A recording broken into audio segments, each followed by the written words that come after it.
ایک شخص نے سوال کیا، پہلی جنوری کو سب ایک دوسرے کو خوشی کا اظہار کرتے ہیں اور ہیپی نیو ایئر کا میسج بھی بھیجتے ہیں موبائل پر، تو کیا ہم بھی اس کے جواب میں ہیپی نیو ایئر کہہ سکتے ہیں؟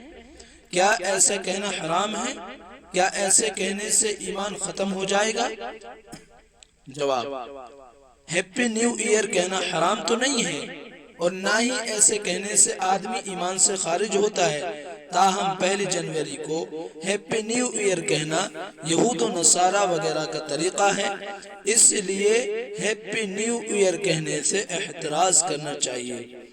اسی طرح آپ صلی اللہ علیہ وسلم کا ارشاد ہے، من تشبہ بقوم فہو من، جو جس قوم کی مشابہت اختیار کرے گا قیامت کے دن اس کا حشر بھی اسی قوم کے ساتھ ہوگا۔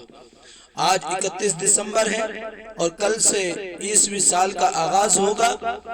اس موقع پر آج رات دنیا بھر میں مختلف خرافات انجام دیے جاتے ہیں۔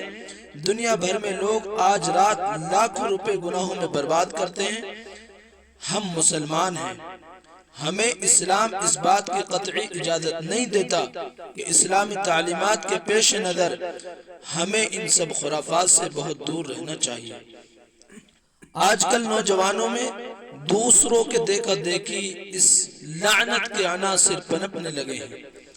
سماج کے ذمہ دار سے گزارش ہے کہ اپنے اپنے گھروں کے نوجوانوں کو آج بلا وجہ جاگنے اور ادھر ادھر آنے جانے سے روکے۔ ہماری ذرا سی نادانی ہماری آخرت کی تباہی کا باعث بن سکتی ہے، اس لیے آج رات کے خرافات سے اپنے آپ کو بچائیں۔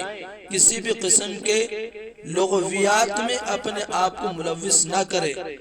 یہ کوئی جشن منانے یا خوشی منانے کا دن یا رات نہیں ہے، بلکہ ہماری ادھار ملی زندگی میں سے 1 سال کم ہو گیا ہے۔ اس بات کا ہمیں احتساب کریں، گزرے 1 سال میں کتنی نیکیاں اور کتنے گناہ کیے ہیں، تاکہ ان کی تلافی ہو سکے اور آخرت کی اصل زندگی میں ہم کامیاب ہو سکیں۔ اللہ پاک سے دعا ہے ہر قسم کی برائیوں سے محفوظ رکھے، نیکیوں کی توفیق عطا فرمائے، گناہوں سے نفرت عطا فرمائے۔ اللہ تبارک و تعالی اس طرح کے میسج سے اپنے آپ کو بچانے کی اور اسلام اور اللہ کے حکم اور نبی کے طریقے کو اپنی زندگی میں لانے کی توفیق عطا فرمائے۔ نوجوانوں کو ان چیزوں سے بچائے، آمین، اللہم آمین۔